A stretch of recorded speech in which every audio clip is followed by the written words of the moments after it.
what amazing event was about to happen to Elijah the prophet? This is the question we seek to answer today as we continue our verse-by-verse study of the book of 2 Kings on Walking Through the Bible.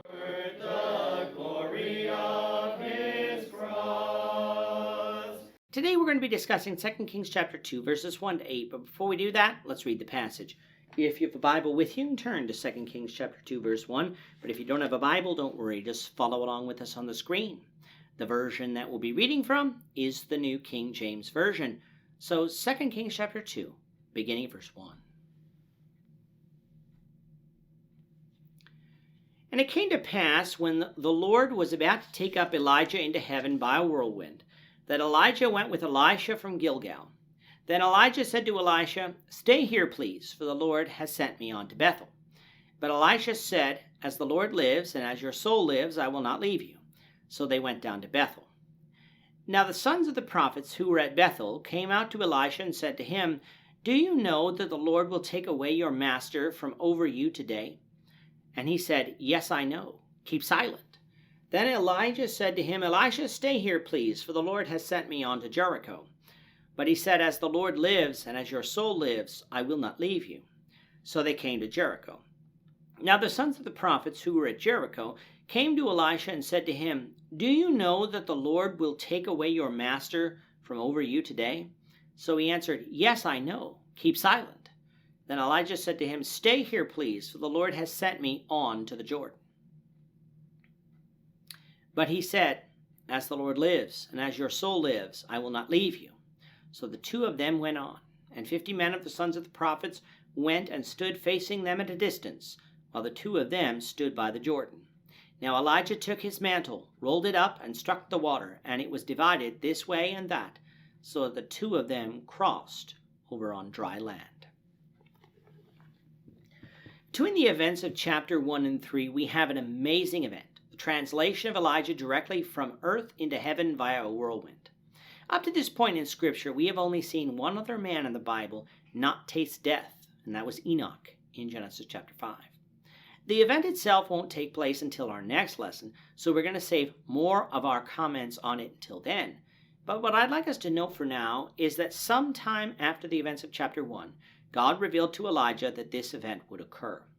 We don't know exactly why God decided to do this, but what we do know about Elijah is that he was a man of tremendous faith, a faith in God that never wavered, even if he thought of himself as alone at times. And lest we think otherwise, Elijah would have, like all who came before him, sinned from time to time, though, as a man of faith, obviously sought forgiveness of those sins by God. But you might be able to say the same thing of Abraham, Moses, Joshua, and Samuel, yet all of these men died and were not taken directly to heaven.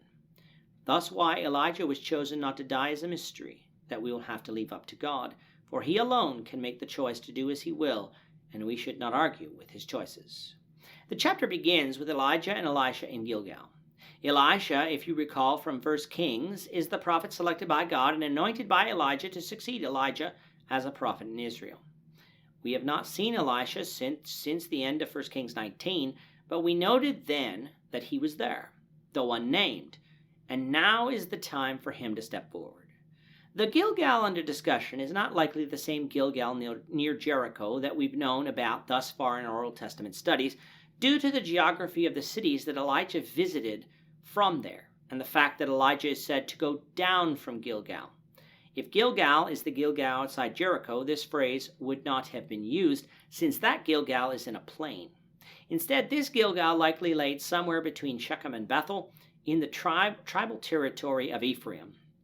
Now, before leaving this Gilgal, Elijah instructed Elisha to stay, for the Lord had told Elijah to go to Bethel, but Elisha refused, saying he would not leave him. Now, why would Elisha not obey Elijah's request? Likely because of his closeness with Elijah, and knowing that Elijah would soon be taken, he did not want to abandon his master at the end. From this Gilgal, Elijah went down to Bethel, where there was a school of prophets. A possible route for this journey is on the screen now. This is the same Bethel where the idol was set up by Jeroboam, but that there was a school of the prophets of Jehovah still here shouldn't surprise us, for there were other prophets in Israel for Jehovah, even in the days of Elijah.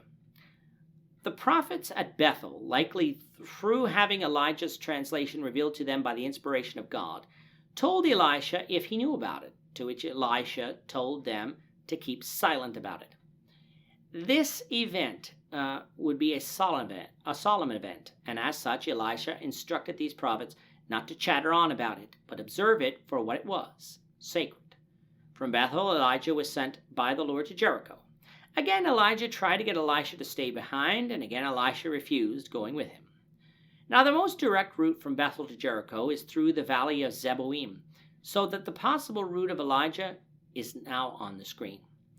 Like with Bethel, there was a school of prophets in Jericho, which is the likely reason that Elijah was sent there. And like it was with the prophets of Bethel, the prophets of Jericho came to Elisha to ask him if he knew of Elijah's translation into heaven. Elisha instructed these prophets to hold their tongue as well, just as he did with the prophets of Bethel. From Jericho, Elijah was instructed to go to the Jordan, and yet again tried to leave Elisha behind, to which Elisha refused. The Jordan River is not far from Jericho, as the map on the screen shows.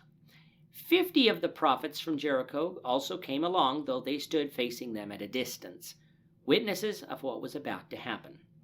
At the Jordan, Elijah took his mantle, his coat that covered his shoulders, rolled it up, and struck the water, and the river parted, just as it did for Joshua back in the days of the conquest. Elisha and Elijah thus walked over on dry ground. We'll get the rest of this event, the Lord willing, in the next lesson. With that, our time is up for today. The Lord willing, we hope you'll join us for tomorrow's discussion of 2 Kings chapter 2, verses 9 to 18, as we continue our walk through the Bible, one verse at a time. Thank you for watching today's episode. We hope that you found it edifying and ask that you not only subscribe to our channel and podcast, but that you like and share this episode among your friends, so that the saving gospel of Jesus Christ can go out to the whole world.